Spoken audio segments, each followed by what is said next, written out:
black man brings his little girl to a fancy restaurant. Just one quiet dinner, that's all. But what they get is a locked door, fake smiles, and a crowd that acts like kindness has a dress code. Just as it all falls apart, one woman stands up and everything changes. Would you have spoken up? By the way, where are you watching from? And is it morning or are you winding down for the night?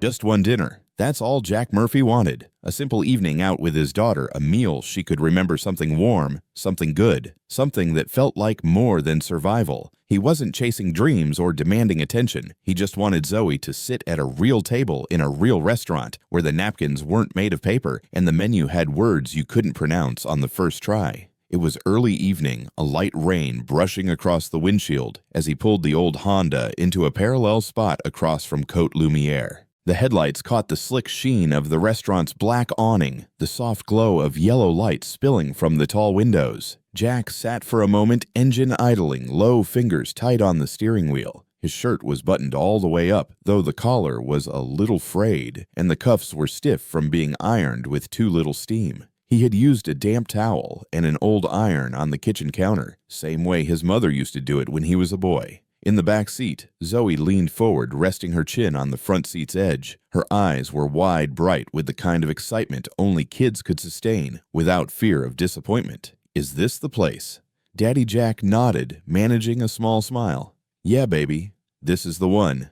He stepped out, pulled open the back door, and helped her out. She wore the red dress she loved, the one with the tiny fake pearls on the collar, thrifted but clean and pressed. Her hair was braided tight beads clicking softly as she moved. He had done the braids himself the night before, sitting on the floor while she watched cartoons, careful with every parting, every twist. They crossed the street slowly. He walked taller than usual, chest up, hand gently wrapped around Zoe's. The city felt quiet in that moment. The restaurant loomed like a different world, a polished room of glass and linen behind the thick pane windows. Inside, people were laughing softly, glasses clinking, the kind of noise that said, "This is where people belong who don't have to try too hard." Jack reached the host stand and waited. For a few seconds, no one looked up. He cleared his throat, polite. The man behind the podium finally turned. Mid-50s sharp suit, silver cufflinks, hair slicked back like he was born behind a desk. His eyes dropped down first to Jack's face, then to his chest, his shoes, then to Zoe. He smiled, but it wasn't real. It didn't reach his eyes.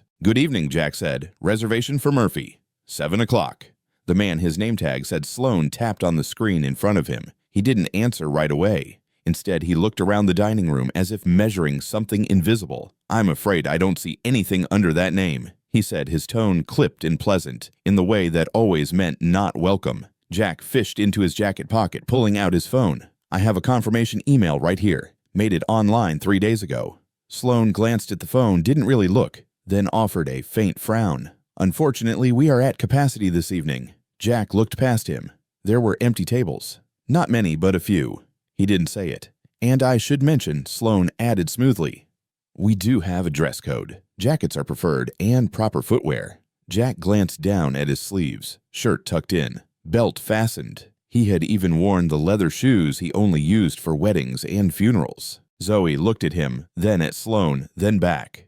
"Is there really no table?" she asked quietly. Her voice was small but clear. Sloan turned his fake smile to her all-polished teeth and cold air. "I'm sorry, little one. Maybe another night." From behind the front door chimed. Another couple entered. White mid-30s man in jeans and a Patagonia fleece woman in sneakers. They approached, no reservation. Sloan brightened visibly. "No worries, we've got something just opening up, right this way." Jack turned slowly, watching as the couple was escorted in. He said nothing. Zoe stood still, holding his hand tighter. "Daddy," she asked, not really a question. Jack crouched next to her, tying an already tight shoelace, just so he wouldn't have to look anyone in the eye. "We'll go somewhere else," he said softly. As he stood up, a voice from nearby cut through the moment. A man's voice, flat, careless, louder than it needed to be. "Some folks don't know where they belong." Jack turned. The man was already walking away toward the coat check. Another voice added, not as loud, but clear enough. "There's a McDonald's 2 blocks over." Jack's hand clenched. His jaw tightened. For a split second, he stepped forward. His pulse quickened. He could feel the old heat rise, that familiar burn just under the skin. His shoulders squared, his feet shifted weight. There was that part of him deep buried discipline that always knew when it was time to fight, and for the first time in years it tried to speak. But Zoe was faster. She tugged his hand firm but gentle. He looked down. Her eyes met his. "Don't let them turn you into them." She didn't whisper it out of fear. She said it because she saw him. And in that second, that was enough.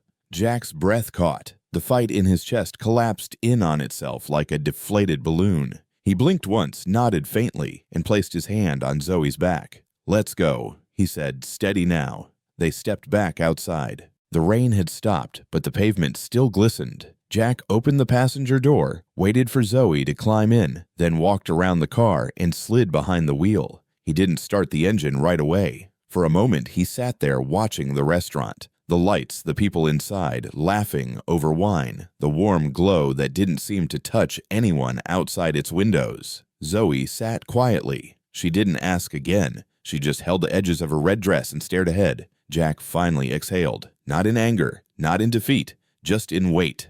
"I'll make us something at home," he said, voice low. "Mac and cheese. Your favorite." Zoe nodded, not smiling, not sad, just accepting. But as Jack reached to start the car, he saw it in the rearview mirror, a reflection of himself. Shirt stiff tie, crooked eyes tired, and in that reflection behind him, a building that still pretended it had done nothing wrong. And in that silence, under the soft rattle of the windshield wipers starting up again, Jack whispered to no one in particular, "Next time we'll try somewhere brighter." Then he pulled out into the street and disappeared down the quiet road into a city that still hadn't made room. The door had just closed behind them when she stood up. Regina Lawrence had been sitting alone near the back of the restaurant, close enough to hear everything, but far enough to be ignored like furniture. She'd noticed them the moment they walked in him, tall and careful, carrying weight behind his eyes. And the little girl with her red dress and serious expression, the kind of child who knew how to sit still, but shouldn't have had to.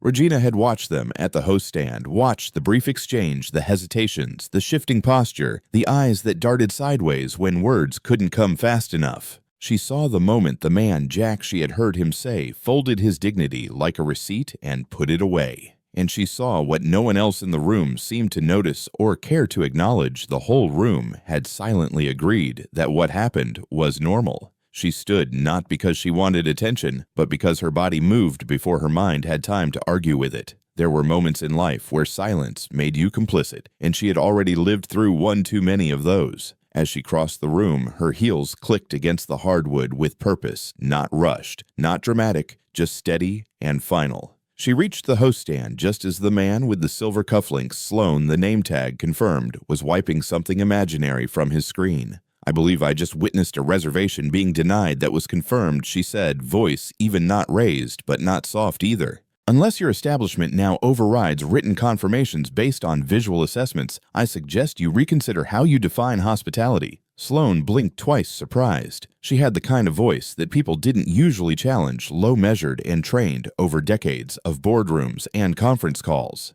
He started to speak, but she held up one hand not to interrupt, but to set the tone. "And just so we're clear," she continued, "if this restaurant benefits from any of the community partnership programs funded by the Lawrence Family Foundation, I would advise the manager to expect a call by Monday morning. You have my contact information on file." She didn't wait for a reply. Her tone wasn't hostile, but it didn't invite debate either. She turned, scanned the windows, and caught a glimpse of Jack and Zoe just reaching the car. Her heart thudded against her chest, not from confrontation, but because of the way that little girl had looked back over her shoulder one last time before climbing into the passenger seat. It wasn't a look for help. It was the kind of look a child gives when they've already made peace with disappointment. Jack, standing by the car door, had seen Regina move, had caught pieces of her words through the glass. When their eyes met just for a moment across the parking lot, there was no gratitude, no nod of acknowledgement, just the worn, narrowed look of a man who'd learned not to trust quick allies. He opened the door for Zoe, who slid in without a word and then walked around to the driver's side. Regina stood in the restaurant doorway for a beat longer. She wasn't expecting applause. She wasn't expecting anything, really. She just knew that doing nothing again would have cost her more than speaking up ever could. Inside the car, Jack gripped the steering wheel, then exhaled slowly. Zoe turned her head slightly, watching through the rain-streaked window as the woman stood under the soft golden lights. After a few seconds, Zoe spoke not loudly, just enough for her father to hear. She didn't look away. Jack didn't respond. He reached for the ignition, paused, and then looked over at his daughter. Her face was unreadable, not sad, not angry, just quietly awake to the fact that the world could be different, that someone somewhere might say something when things felt wrong. I saw her watching the whole time, Zoe added. She didn't look away like the others. Jack glanced in the mirror, saw the same woman now. Walking back to her table, her shoulders squared, her pace even. He thought about what to say, but no words came that wouldn't sound bitter or tired. So instead, he nodded once to himself, then put the car in gear. They were about to pull out when Zoe spoke again, this time more certain. "Can we sit with her?" Jack's hand froze on the shifter. He turned toward her, brows lifting slightly. What Zoe's voice was firmer now. "I want to sit with her. Just her, not the place." Jack shook his head gently as if to clear something from it. "Zoe, we don't know that woman. She talked like she knew us," Zoe said, "like she knew how it felt. And she looked at me like I wasn't invisible. There was no drama in her tone. She wasn't pleading or pushing. It was just something she had seen and believed." Jack sat back, drumming his fingers lightly on the steering wheel. The air inside the car felt thick, not hot, but full of unsaid things. He turned off the engine again. Across the parking lot, the restaurant's front door opened once more. Regina stepped out again, alone this time, holding a folded umbrella in one hand, coat now buttoned. She wasn't headed toward them, just down the sidewalk, likely to where she had parked. Jack didn't plan what he did next. He got out of the car, walked toward her, careful not to move too fast. He called out once, "Excuse me." Regina stopped, turned, and tilted her head slightly. "You didn't have to do that," Jack said, keeping his tone level. "I know," she replied. He nodded. There was a pause, maybe 2 seconds longer than comfortable. "I just wanted to say, it wasn't lost on me." Regina gave a small nod. It wasn't for thanks. Jack looked down, then back up. Still, it meant something. A longer pause this time. Then Regina spoke again, softer. She looked like she mattered. "Your daughter. That shouldn't be rare." There was a quiet in the air between them that didn't need to be broken. But Jack, feeling the weight of Zoe's gaze from the car, took a breath. "She asked if we could sit with you."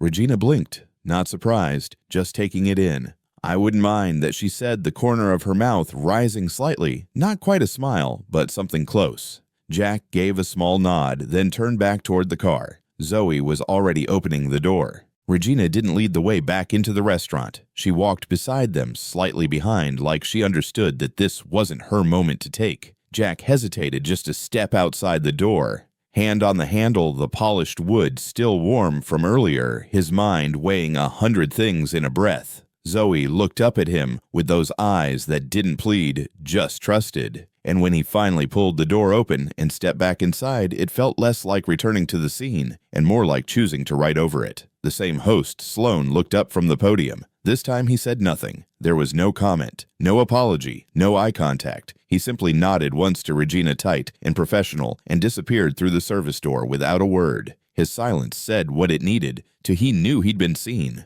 Regina led them to her table near the back, tucked into a quiet alcove that somehow felt less staged than the rest of the room. The lighting was warm, the table already reset, and the clink of distant cutlery muffled by soft music humming somewhere near the ceiling. Zoe climbed into the chair across from Regina, swinging her feet gently beneath the crisp white linen. Jack pulled his own chair back with a muted scrape, still cautious, sitting tall, but not relaxed. A server arrived within seconds, a different one this time, younger, polite in tone, but too rehearsed in posture. She greeted Regina first with bright eyes and a curated smile, then turned to Jack and Zoe with a voice that shifted almost imperceptibly. Not rude, not cold, but there was a certain condescension in how she spoke, each word clipped neatly, each rule of the menu emphasized with unnecessary precision.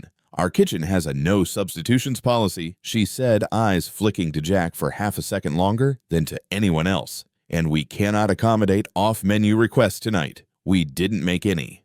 Jack said calmly. Of course, the server replied, backing off with a practiced grin that didn't apologize, just reset. Zoe reached for the menu, flipping through it with curiosity. Her fingers ran lightly along the paper, stopping at the children's section, which was barely a section at all. Regina noticed and leaned slightly toward her. "They used to have better choices," she said softly. "Do you like pasta?" Zoe nodded. "I know the chef," Regina added. "I can ask him to make something simple, but good." How about that? Zoe looked at her father. Jack paused, then nodded. That'd be nice, Zoe said, smiling a little. As the server left, Regina caught Jack's eye, not in challenge, but in reassurance. He looked away, first eyes drifting around the room, again scanning faces, body language, exits. He wasn't tense in the way people get before a fight, but in the way someone gets when they know fights aren't always loud. He sat with his back straight, elbows off the table, watching and waiting for the mood to shift. The couple at the next table whispered something.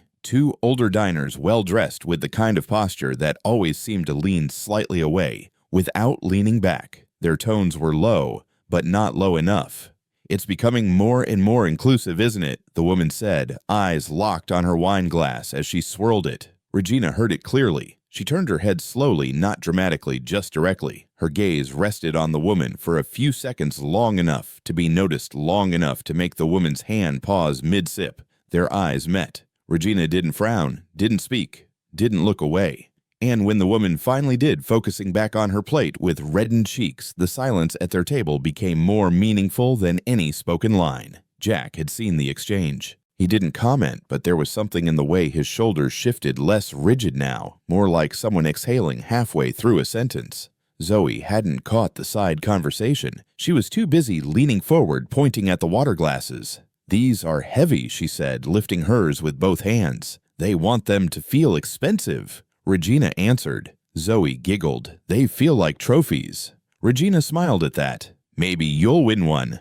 Jack chuckled quietly, the sound so rare it seemed to surprise even himself. Regina glanced his way. She's sharp, she said. She's watching everything, Jack replied. Always has. There was a pause that lingered just long enough for another truth to land. That's how we teach them to stay safe, he added. Regina didn't argue, she just nodded slowly. When the food arrived, steaming bowls with fresh herbs, warm bread in a basket lined with cloth, Zoe's eyes lit up. She picked up a fork and looked to Jack for the go-ahead. He gave a slight nod. This smells too good to be mean in here, she said, grinning. Regina looked at her, a soft smile playing on her lips. Mean wears a tuxedo too, honey, she said gently. Sometimes it says, please and thank you, and still locks the door behind you. Zoe went quiet for a second, letting that sink in, the way only children can, deep instinctively, without the clutter of adult defensiveness. Jack watched his daughter, then looked over at Regina. You've been here before, he said, not just about the restaurant. Regina met his eyes. I've sat in rooms where no one wanted me to see the truth, and I stayed quiet longer than I should have. I don't plan to do that anymore. Jack looked at her, his face unreadable. He wasn't sold, not yet, but he wasn't walking away either. Most people don't even notice when things go sideways, he said. I noticed, Regina answered. Another quiet moment followed, the kind that didn't demand to be filled. Zoe kept eating content between bites, humming quietly to herself. Jack sat back slightly, letting his shoulders fall just a bit. The light overhead reflected softly in his eyes now. He reached for a slice of bread, tore a piece, passed the rest to Zoe without words. Regina poured water into her glass, then into theirs. Not as a gesture, just because it needed doing. And for the first time since they'd entered the restaurant, the table felt balanced. The sun had dipped low, casting long amber streaks across the street as they stepped out of the restaurant. The air had cooled noticeably sharp enough to remind you it was evening, but not yet biting.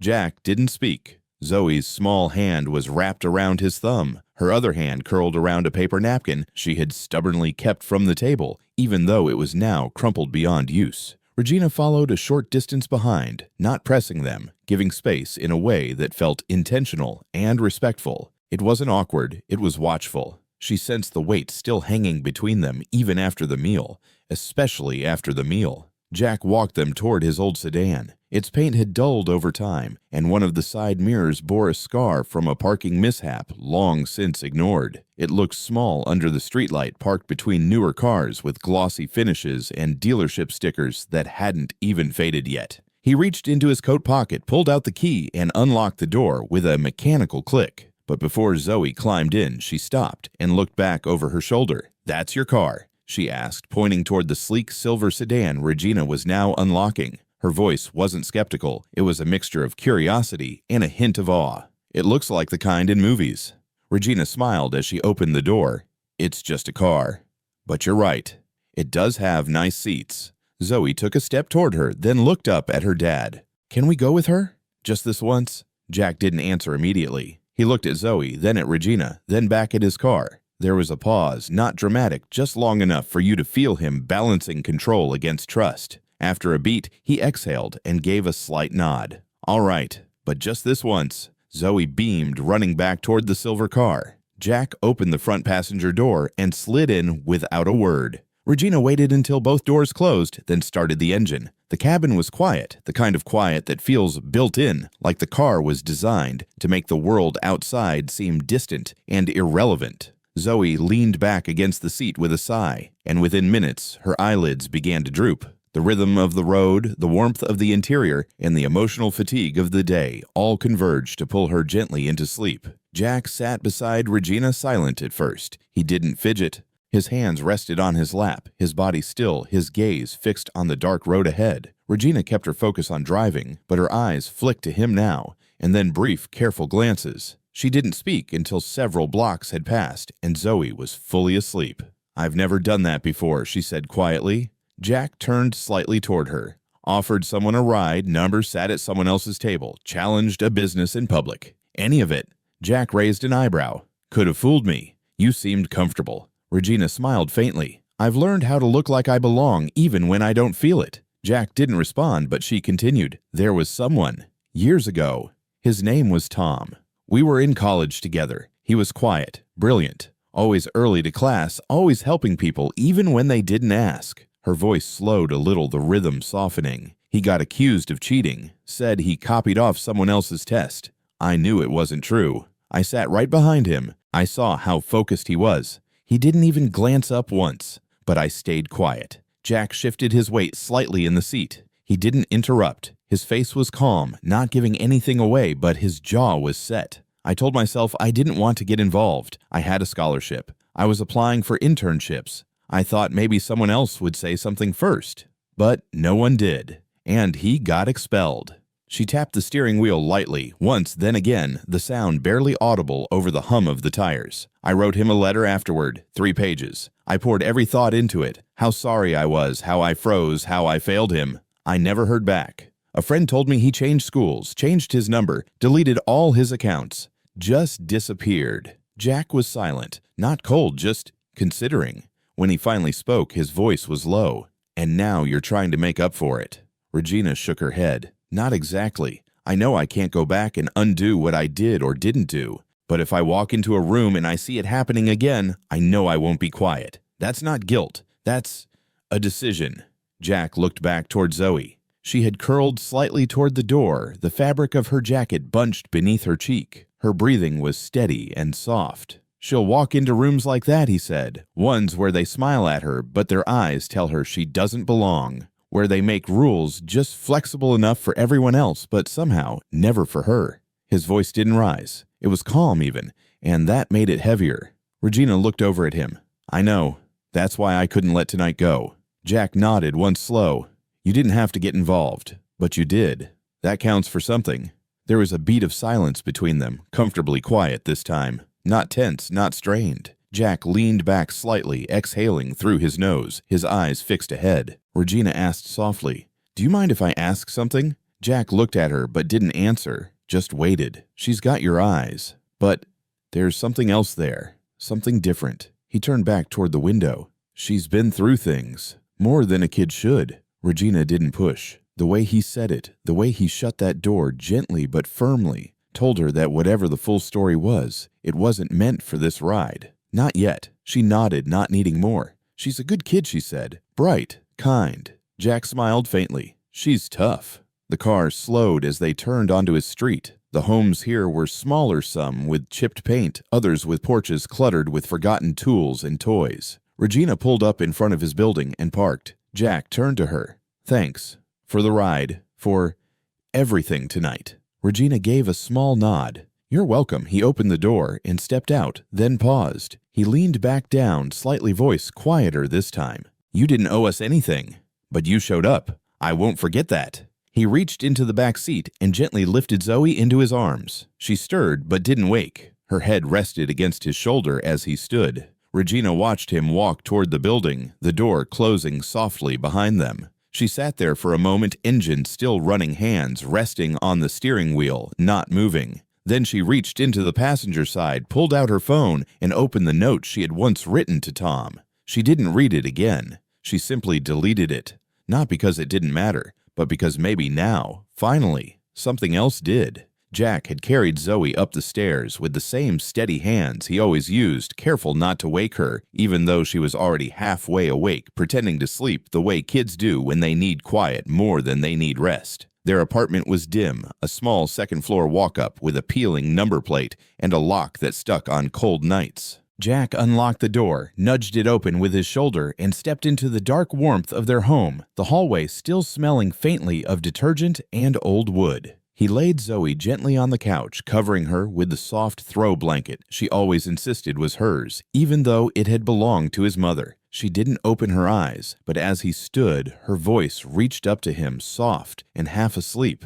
"Daddy," she murmured. Jack crouched beside her. "Yeah, baby." She really had nice seats. Jack smiled a little, brushing a stray braid away from her forehead. "Yeah, she really did." Zoe's breathing evened out quickly after that, and Jack sat beside her for a while, watching her chest rise and fall under the blanket, the gentle rhythm grounding him more than anything else could have. He didn't turn on the lights. He didn't check his phone. He just sat there, elbows on his knees, hands clasped as the silence in the room settled around him like an old coat. The hum of the fridge, the occasional creak from the apartment above, and the faint buzz of the streetlights outside were the only sounds that filled the space. Sometime later, Jack didn't know how long he had gone into the kitchen to heat up the mac and cheese he had promised. It wasn't fancy, just the boxed kind with powdered cheese, but Zoe liked it best that way. He was stirring the pasta when he noticed the quiet rustle of paper behind him. Not loud, not mischievous, just deliberate. Zoe had gotten up without saying a word. She sat at the small kitchen table, legs dangling off the chair shoulders, hunched forward slightly. Her red dress was wrinkled now, and her hair had loosened at the edges, but her back was straight, her hand moving slowly over a folded sheet of notebook paper. She was writing, carefully, methodically. Every so often she paused not to think, but to make sure she was getting it right. Her tongue poked out just slightly at the corner of her mouth, a concentration face Jack had seen 100 times during math homework or when she tied her shoes without help. He didn't interrupt, didn't ask. He just stood at the stove, silent, watching her in the reflection of the microwave door. It was one of those moments where a parent knows not to interfere no matter how much they want to ask questions. It wasn't until she was done, until she folded the paper into a perfect rectangle and pressed it flat with both hands, that she looked up and saw him watching. She didn't smile. She didn't explain. She just held his gaze for a second, her expression calm and steady. Then she slid off the chair, tucked the folded letter into the inside pocket of her coat, and walked past him toward the couch. "I'm sleepy now," she said simply, as if that moment hadn't just happened. Jack waited until she was asleep again, curled in the blanket, her hand resting lightly on her cheek. Much later, when he picked up her coat from the kitchen chair to hang it by the door, the letter slipped out onto the floor. He bent and picked it up, recognized her handwriting immediately. It was addressed in pencil, just one word on the front manager. He didn't open it right away. Instead, he sat down in her chair, elbows on the table where she had written it, and carefully unfolded the paper. The lines were slightly crooked but clear. No frills, no decoration, just Zoe's voice on the page. "I don't know what dress code means," it began, "but I know I was polite. I smiled. I said please and thank you. I held my daddy's hand. He wore his best shirt and shiny shoes, and he looked nice. We were excited, we were hungry, and we were kind. But the man told us no. He didn't say it was because of my skin, but his eyes did. He didn't say my daddy wasn't enough, but his voice did. That didn't feel fair. I hope you think about that. I hope you think about my daddy. He tried so hard, and I saw it." Jack read the letter twice, the first time as a father, the second time as the man in the suit who had stood in front of that host podium and folded his pride in silence. He didn't cry. He didn't speak. He didn't even move at first, just sat there, the letter in his hand, his thumb brushing gently over the creases. The hurt came differently now, not like anger, sharp and sudden, but as something dull and constant, something that lived just beneath the ribs. It wasn't just about what had happened at the restaurant. It was about what his daughter had absorbed, the look in her eyes, the way she had needed to write this because she knew, even at 9 years old, that her voice might be ignored unless it was written down, and that maybe, just maybe, someone would read it and understand. He folded the letter again carefully along the same lines Zoe had made. Then he walked over to the small bookshelf by the front door, opened the drawer where he kept his wallet, and slid the letter behind the photo of Zoe at 3 years old. Her eyes were still big in that photo, still unguarded, still hopeful. He closed the wallet slowly, like closing a chapter, but not forgetting it. He didn't say anything to Zoe the next morning. She woke up chipper, humming in the bathroom, brushing her teeth while tapping her foot like there was a beat only she could hear. Jack made breakfast quietly. Toast and eggs. Nothing fancy. When Zoe came to the table, her coat was already on. She grabbed her backpack, then looked at him expectantly. "I put the letter in my pocket," she said, "but you should mail it." Jack raised an eyebrow. "You trust me to send it?" Zoe nodded. "You're the one they didn't look at, so maybe they'll read it if it comes from you." There was no judgment in her voice, just logic. The kind kids use when they're still figuring out how the world really works. Jack said nothing, just nodded once. After she left for school, he walked downtown for a delivery shift. On the way, he passed Côte Lumière. He didn't stop. He didn't look in. But he pulled the letter from his coat pocket, checked that it was still flat and neat, and slid it through the narrow slot in the front door. No name, no return address, just a folded piece of truth from a 9-year-old girl who refused to stay invisible. That night at dinner, Zoe didn't mention the letter again. She told a story about a girl in class who thought dinosaurs still lived in the ocean, and Jack laughed so hard he nearly choked on his rice. She asked for an extra slice of bread, then gave half to him without being asked. And when she hugged him goodnight, she whispered, "Thanks for listening," like it was the only thing that mattered. Jack stood in the hallway afterward, holding her empty cup, staring at the closed door to her room. He didn't know if anyone at that restaurant would read her letter. He didn't know if it would make them think. But someone had already read it, and that for now was enough. It was early Monday morning when the email came. The subject line was vague, follow-up Côte Lumière incident, but Regina knew exactly what it was before she clicked. She sat at her kitchen counter with a half-finished cup of black coffee still warm, but already starting to turn bitter. Her laptop screen glowed cold against the soft light of the apartment, and as she opened the message, her jaw set almost imperceptibly. It wasn't surprise that stiffened her posture. It was something closer to inevitability. The email was from one of the Lawrence Foundation's senior board members, a man she had spoken to in dozens of meetings, shared toasts with, at galas, once even given a ride home when his car wouldn't start. Now he was writing in carefully chosen words, the kind that pretend to be collaborative but carry an edge sharp enough to draw blood. He was concerned. He said her actions had attracted attention. He cited several donors who had expressed discomfort with her intervention at a private business. And then finally, the line she had been expecting, but still hated to see in black and white. The Foundation's public stance must remain neutral in matters that may be perceived as politically divisive or socially controversial. Regina closed the laptop slowly. She didn't react right away. Instead, she took another sip of her coffee, as if letting the taste anchor her back to something steady. She stood and walked to the window where the early morning light made the city outside look gentler than it deserved. It was always like this, the way consequences arrived, not in fists, but in phrased concern, in gentle taps on the shoulder disguised as warnings. She had learned long ago how to read what wasn't written. What they meant was simple: stay quiet, step back, be smart, protect the brand. The message wasn't new.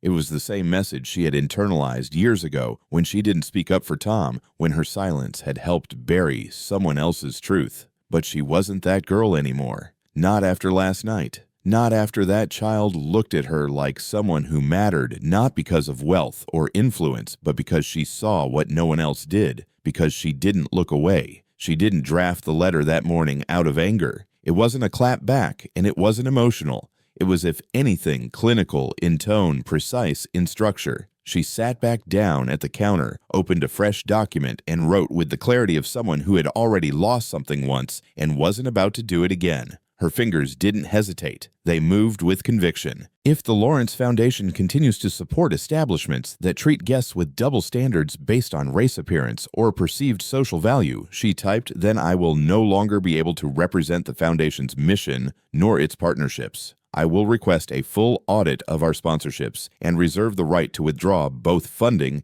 and public endorsement. This is not a personal vendetta. This is a matter of consistency. Silence does not protect reputation, it corrodes it. She reread the letter only once, then she attached it to an internal memo, hit send, and closed her laptop. Her heart wasn't racing. Her hands didn't shake. There was no dramatic breath, just a stillness. The kind that comes after you've said what you needed to say and nothing more. By Wednesday, the letter had leaked. No one told her how. Maybe someone in the office forwarded it. Maybe someone on the board had a journalist friend. It didn't matter. What mattered was that by mid-morning her phone was vibrating nonstop. News alerts, calls from old colleagues, a request for a comment from a local station. Her name was trending on social media under the hashtag #SheDidn'tLookAway, and someone had already clipped part of the restaurant's surveillance footage, a blurry but unmistakable sequence of Sloan dismissing Jack and Zoe, then welcoming the white couple moments later. The video spread fast. People reposted it with captions like, "This is how racism hides in good lighting with a smile." Regina didn't add anything. She didn't tweet. She didn't go on television, but she watched, quietly. There were thousands of responses, and they weren't all kind. Some praised her, called her brave, commended her for using her position for good. One user wrote, "It takes a lot for someone with privilege to actually risk something. Most just talk." She moved. Another said, "My daughter saw that video. She asked me why the fancy man didn't like the little girl's dress. I didn't have an answer. Thank you for doing what I couldn't." But not everyone was grateful. Some accused her of virtue signaling, of exploiting the moment to build her image. They pointed out her wealth, her whiteness, her corporate ties. One comment read, "This isn't allyship. This is branding." Another, "She doesn't care about justice. She cares about being on the right side of the internet." There were louder voices too, angry ones, mostly anonymous. The kind who called her a race traitor or a liberal idiot. She read them all, not to punish herself, but to understand the scale of resistance. That night she sat on her sofa with the lights low and her phone face down. She wasn't scared, she wasn't even rattled, but she felt the cost. Every act of defiance, no matter how right, has its price, and she was paying it now, not in lawsuits or firings, but in weight. That quiet, invisible burden women carry when they choose not to play safe. When they break ranks. She stood in front of the bathroom mirror for a long time, longer than usual. Her face looked the same, but she noticed the lines near her eyes more than before. Not from age, from strain, from watching, from caring what too many others refused to see. The next morning, someone from the board called. He sounded tired in the way men do when they're not used to being challenged. He didn't yell, he didn't threaten, he just wanted clarity. Wanted to know if she understood the long-term consequences of her statements. Regina listened. She didn't interrupt. When he finished, she said only this, "If your reputation is harmed by asking that children be treated with dignity, then maybe your reputation deserves it." She didn't wait for his response. She ended the call not out of disrespect, but because there was nothing left to explain. Across the city, in a small apartment where morning cartoons were just starting and cereal bowls clinked on a kitchen table, Zoe sat swinging her legs under her chair, eating breakfast like any other kid. Jack watched her from the stove. He had seen the article, of course. He didn't tell Zoe. He didn't need to. She already knew. "Daddy," she said through a spoonful of milk and flakes, "do you think they read it?" Jack turned towel over his shoulder. "Read what? My letter?" He paused, then smiled. "I think they did." Zoe nodded like that was all she needed to hear. She didn't press for more, didn't ask what people said. She just finished her breakfast and asked if she could bring an extra cookie in her lunch. As she zipped up her coat and grabbed her backpack, Jack stood by the door and watched her. The weight in his chest wasn't anger today. It was something else, something like pride or relief. Maybe both. Regina hadn't spoken to them since that night. Not yet. But she had spoken, and the whole world had heard. Jack didn't call her right away. Not the next morning. Not the next day. Not even the day after that. The number had been sitting in his phone for over a week, stored under Regina L. like it had arrived there by accident, like he wasn't sure if he should keep it or delete it or pretend it never existed. But he didn't delete it. And he didn't call either.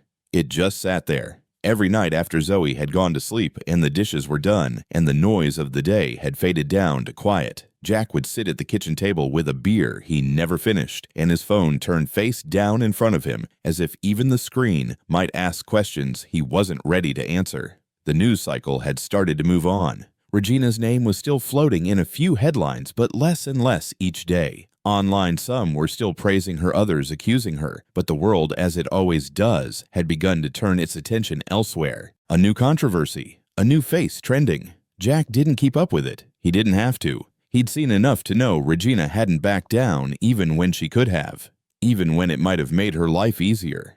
That mattered, more than he wanted to admit. It was late past 11 when he finally pressed the call button.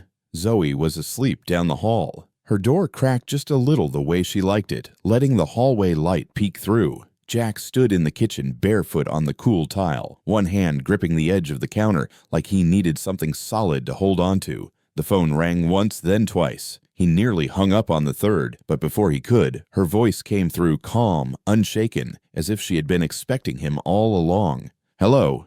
Jack didn't speak right away. His throat felt tighter than he'd expected. He took a breath through his nose steady, then let it out slow. "It's Jack. I know." Her voice didn't rise. It didn't falter. Just 3 simple syllables that landed without weight, without judgment. There was a beat of silence. Not awkward, just full. Jack rubbed the back of his neck, glancing toward the hallway, then lowered his voice slightly. "I wasn't sure if I should call. I figured you'd decide when you were ready." He paused again. "You didn't ask why it took so long." "I didn't need to." She said it so plainly, it caught him off guard. He let out a dry, almost silent chuckle. "You always talk like that, only when I mean it." Another beat. Jack ran a hand over his jaw. He looked at the clock. It was getting late, but the kind of late where time stopped mattering. Something in her tone, the absence of demand, of expectation, made it easier to just say what he needed to say. "I saw the letter, the one you sent the board, and what came after. I figured you might. You didn't have to do any of that, I know." He waited for her to follow that up, to say something about obligation or values or the kind of world she wanted to build, but she didn't. And somehow that said more than anything else could have. She had done it because she chose to, because she had the choice, and this time she used it. Jack shifted his weight, pressing the phone closer to his ear. "Zoe saw your name in an article. She didn't say much, just smiled a little. Said I knew she wasn't pretending." Regina was quiet but not distant. Jack could almost picture her probably sitting on her couch with her legs tucked under her, maybe wearing reading glasses, the kind he'd seen hanging from her collar that night. He didn't need to ask what she was feeling. Her silence was enough to know it meant something to her. "She still wants to see you," he added. "She said she'd like to sit with you again. Just you." "And what about you?" She asked, her voice gentler now, less steady but only slightly. Jack leaned back against the counter. "I don't know yet, that's the truth. But I know you didn't run." "That shouldn't be rare," she said. "It is," he replied. "People come in, speak up, and leave, like it fixes something. But sticking around after the noise dies down, that's different." He could hear her breathing now. Not shaky, just present.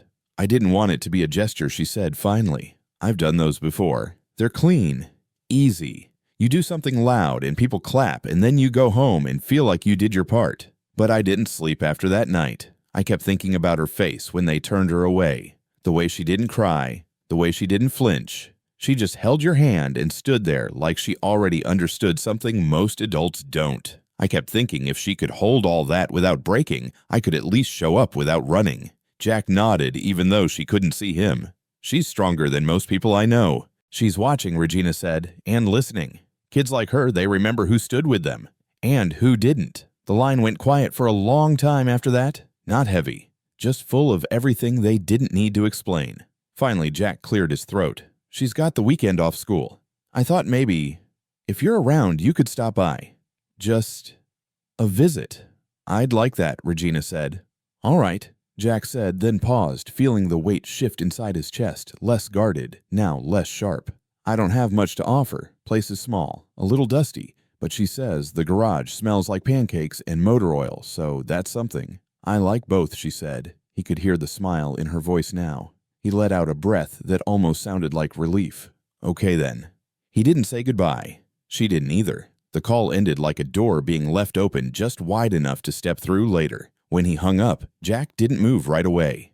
He looked down the hallway again. Zoe's door was still cracked, the soft yellow light spilling through. He walked to her room, peeked in, and watched her sleep for a moment. Her face was calm. One arm draped over her stuffed rabbit, the other curled near her chest. He whispered to the room, not expecting an answer. She waited. Then he turned off the hallway light, let the darkness settle, and walked back to the kitchen. Tomorrow someone was coming. Not to save them, not to impress them, but just to show up again.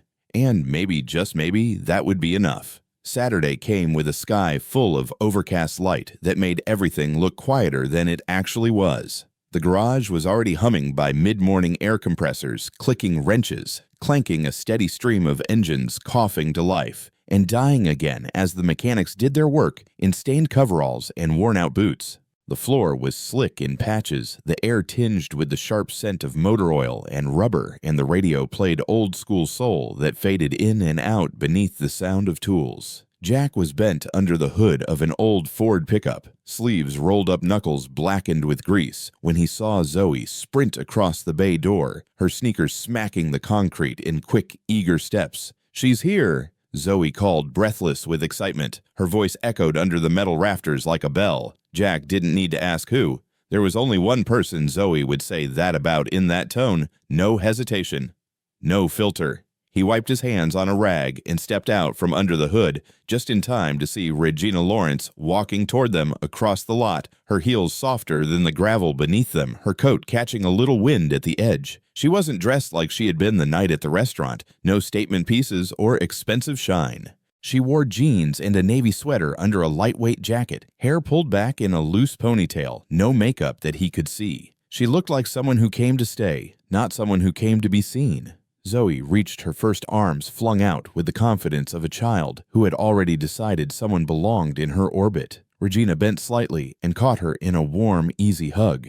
They held there for a second longer than casual, and when Regina pulled back, she placed one hand lightly on Zoe's shoulder, smiling in a way that was too calm to be for show. Jack walked over slower, watching them. He was still wiping his hands, mostly out of habit now. There was something about seeing the two of them together, his daughter and this woman who had stood up when others sat still, that caught in his chest. Not in a painful way, just something tight that hadn't fully unknotted yet. "Morning," he said, voice level, guarded but not cold. "Morning," Regina returned. "I like the music." Jack smirked slightly. "That's Kenny's playlist. He thinks it makes the cars run smoother." Regina glanced around the garage, eyes taking in the wall of old license plates, the rusted fan propped in the corner, the small break room window covered with a curtain made from a repurposed shop towel. She didn't flinch. She didn't mask discomfort with over-enthusiasm. She just nodded like it all made sense.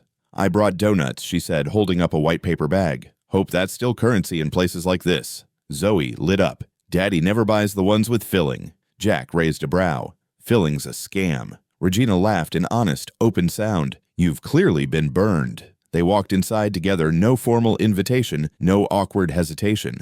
Jack led the way to the back, where a small wooden table served as the makeshift break room. A few of the other mechanics glanced over from their work, eyeing Regina with curiosity, but no one said anything loud. Zoe climbed onto a stool like she owned the place, swinging her legs and peeking into the bag. Regina sat beside her, unwrapping one of the donuts and handing it over without fuss. Jack leaned against the wall, arms crossed, watching them again. It wasn't suspicion anymore. More like a kind of mental calibration, trying to reconcile the version of Regina from the headlines with the one sitting here laughing at Zoe's critique of jam filling. "So this is your world," Regina said, looking around. Jack nodded. "Not a lot of chandeliers. That's what I like about it." He eyed her for a second, trying to read what might be hidden behind her calm. But there was nothing artificial there. No polished pauses, no political language. Just a woman in a garage letting a little girl smear powdered sugar on her sleeve. A customer walked in, an older white man with a weathered baseball cap and a slight limp.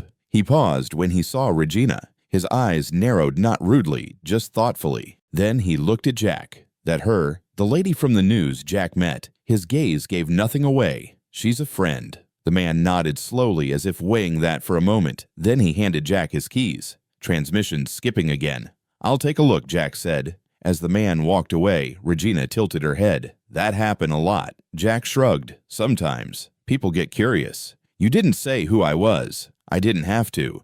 Regina didn't ask what that meant. She didn't press for a label. She didn't need one. Zoe, now halfway through her second donut, looked up and said, "Can we show her the red car?" Jack smiled, an actual smile, rare and full. "Yeah, why not?" They moved into the side bay where a cherry red 70 Chevelle sat up on blocks, halfway restored and still gleaming under layers of protective dust. Zoe ran to it like it was hers, tapping the door lightly. "Daddy says it's going to be a project when we have time, but I think it already looks perfect." Regina walked around the car slowly, hands in her pockets. "It's beautiful." Jack joined her, nodding. "She's old but solid. Needs some patience, some respect." Regina looked at him, the corner of her mouth twitching up. "I think I know someone like that." Jack met her gaze for a second longer this time, not just politely, not passively. Then he looked back at the car. "She's gonna run again. Just takes the right hands." They stayed like that for a while. No rush, no script. Zoe popped the trunk to show off where she kept her tools, mostly plastic wrenches and a flashlight that barely worked. Regina crouched down to see, never once pretending like she was too important for the act. Later, as Regina stood to leave, the sun had finally pushed through the clouds outside, casting long rays across the shop floor. She dusted her hands lightly and turned to Jack. "Thanks for letting me come." Jack shook his head. "You didn't wait for permission." Regina smiled. "Still, it means something." Zoe ran up to hug her again, tighter this time, then whispered something in her ear. Regina nodded, whispered something back. As she walked to her car, parked just off the street, not in the garage's small customer lot, Jack watched her go. Another mechanic came up beside him, nudged him lightly with an elbow. "She's someone famous now." Jack didn't look away. "Doesn't matter." The mechanic grinned. "She come back." Jack let the question hang for a second, then said, "She didn't have to come at all." And that somehow was the only answer that needed saying. It was late afternoon when the light outside the shop began to slip into that soft golden state, long shadows stretching across the pavement, the hum of the day slowing to something quieter, less urgent. Most of the guys had packed up, wiped the grease off their hands, grabbed their pay envelopes, and drifted home. Zoe was inside the small office at the back of the garage, coloring on an old invoice pad with a cup of juice and her feet swinging from the chair. She'd already claimed Regina as her guest the moment she arrived, but now she had gone quiet, focused on her drawing. That left just Jack and Regina outside, sitting on the wide, low step near the bay doors, the kind of spot people took 5-minute breaks that often stretched to 10. A breeze picked up dust from the street and made it dance near the curb. Somewhere down the block, someone was grilling. The scent of charcoal and smoke drifted through the stillness, like a memory trying to come back. Regina sat with her hands resting in her lap posture, easy but present. She wasn't in a hurry, and she hadn't looked at her phone since she'd stepped into the space. That told Jack more than words could. People like her were usually timed to the minute, but here she was still, watching the light shift on the hood of an old Dodge across the lot, listening to the quiet hum of Zoe's voice as she narrated her own drawing to no one in particular. After a long moment, she turned her head slightly toward Jack, not abruptly, just enough to make the next sentence feel earned. "She looks like you," Regina said softly, the eyes mostly. "But sometimes, I don't know, there's something else, like she carries something older than 9 years, something heavy." Jack didn't answer right away. He rubbed his palms together, letting the grit from the day fall between his fingers, then brushed them on his jeans. He exhaled through his nose slow. It wasn't that he was uncomfortable. He'd just never said the words out loud to anyone who didn't absolutely need to know. "She's my niece," he said, voice even. "My little sister's girl." Regina looked at him quietly, waiting. No interruption, no surprise, just presence. Her name was Tasha. She was 23. Strong, stubborn, brilliant when she wasn't being reckless. She had Zoe young. Too young, maybe. I wasn't around much when she got pregnant. I was working 2 jobs in 2 different counties. But when I found out, I tried to step in. I wanted to help. She didn't want help. Said she had it under control. I should have pushed harder. He paused, eyes fixed somewhere on the concrete in front of him, not blinking much. She gave birth in a public hospital with no insurance and nobody in the room except a nurse who didn't even know her name. Complications hit fast, hemorrhaged right after. They tried, they really did. But she didn't make it. Regina's face didn't change. She didn't gasp. She didn't reach out to comfort him. She just stayed with him fully. And that made it easier for Jack to keep going. I got the call while I was under a truck in the middle of a transmission job. Drove 2 hours straight, still in uniform, hands still greasy. When I got there, they were arguing over paperwork. CPS hospital admin social services. Zoe was maybe 12 hours old. No one had touched her since the nurse laid her in that plastic bassinet. He turned his head, finally looked at Regina just once. I didn't think. I didn't ask. I picked her up, and I left. He waited for the judgment, the disbelief, the string of questions about legality or guardianship or who signed what. But Regina just nodded, almost like she already knew the story before he told it. I went to war with paperwork after that. Jack continued, "You wouldn't believe how hard it is to prove you're the best person for a child when you're not her parent, even when you're family, even when she carries your blood. You got custody." Regina asked, her tone respectful, not prying. Eventually, Jack nodded. "Took me over a year. In the meantime, I raised her, fed her, changed every damn diaper, woke up 3 times a night for months, fought every time someone called her foster. I didn't know what I was doing most days, but I knew I wasn't going to let her end up in a home that saw her as a case number and not a little girl." He stopped again. "Not for effect, just to breathe. She's my family. She didn't come from me, but she came from mine. My sister gave me one last thing before she left this world, and I made a promise whether I said it out loud or not." Regina looked down for a moment, then back at him, her voice quieter now. "Have people ever questioned it? You being her dad?" Jack chuckled, but it wasn't funny. "Every time we're in a doctor's office or when a form says relationship to child, and I check the box.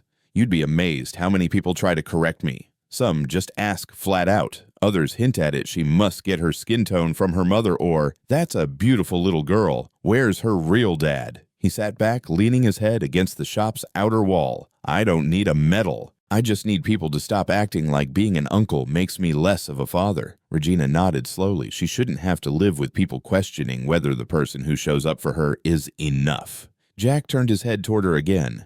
"But she does, and I do. And every time I show up, I know I'm answering that question without saying a word." Regina looked out toward the shop floor, watching Zoe through the window as she lined up crayons by color. "She knows you're hers. That's what matters." Jack followed her gaze, watching Zoe like it was the first time he'd seen her. She never asked where she came from. Not really. She just knew I was there. Regina didn't speak for a while. When she did, it was low and certain. "You didn't become her dad by accident. You became her dad by standing where no one else did. That counts." Jack let that sit. It wasn't praise. It wasn't a compliment. It was truth spoken out loud, and for the first time in a long time, he didn't feel the need to deflect it. The sun had dropped lower now, casting the shop in golden shadow. Zoe emerged from the office paper in hand, smiling like nothing heavy had ever touched her life. She ran over, holding up her picture, a red car with 3 stick figures standing beside it. "This is you, Daddy, and this is me, and this is Miss Regina.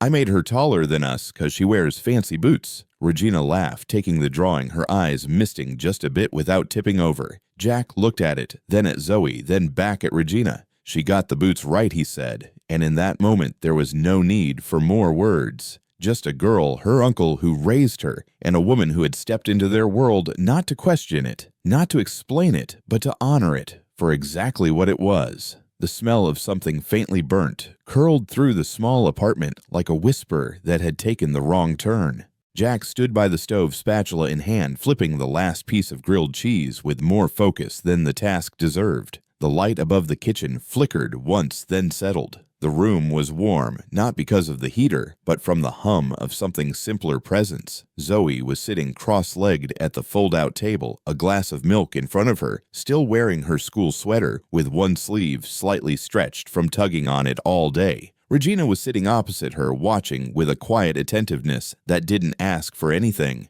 It was 1 week after the restaurant, 1 week after everything. Jack had invited her not with words exactly, but with the way he said, "We're eating around 6 if you're not busy," while working on a customer's alternator. She had shown up 10 minutes early with a bag of apples and a warm smile, not because she thought he needed them, but because she knew showing up mattered more than anything she could say. Zoe watched the sandwich being plated like it was a work of art. "Did it burn again, Daddy?" she asked, nose scrunching up with a grin. Jack glanced over his shoulder. "Nope, this one is golden. Perfect golden."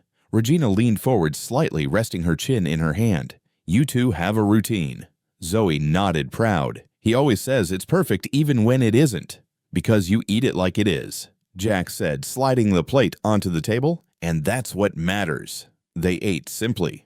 No candles, no polished forks. The plates didn't match, and the butter knife was a little bent at the tip. But the food was hot, the bread was crunchy, and Zoe smiled with every bite. Regina looked around the room.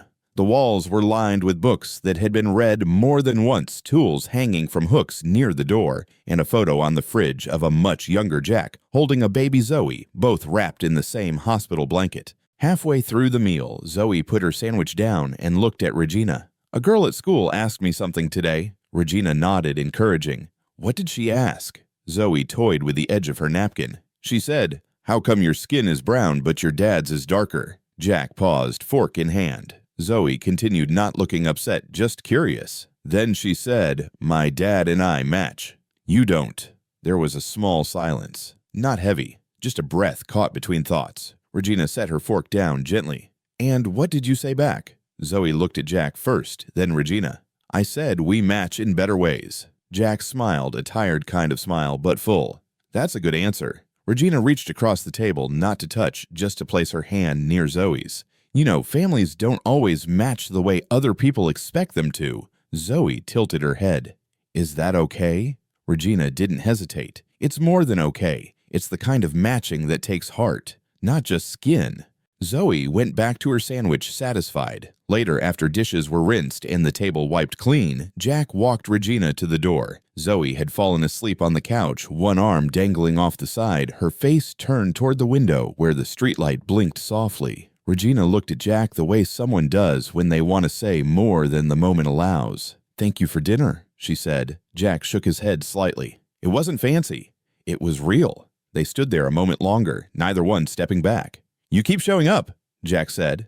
"I plan to," Regina replied. There was nothing more to explain. No big declaration. No need to define anything. Behind them, the room was still warm, still full of the smell of slightly burnt toast, and the sound of quiet breathing from a little girl who knew, even in her sleep, that she was safe. Sometimes it didn't take a chandelier or a dress code to make a meal feel important. Sometimes it just took a chair, pulled out a plate, passed across a table, and the decision to stay when you didn't have to. Thank you for staying with this story all the way through.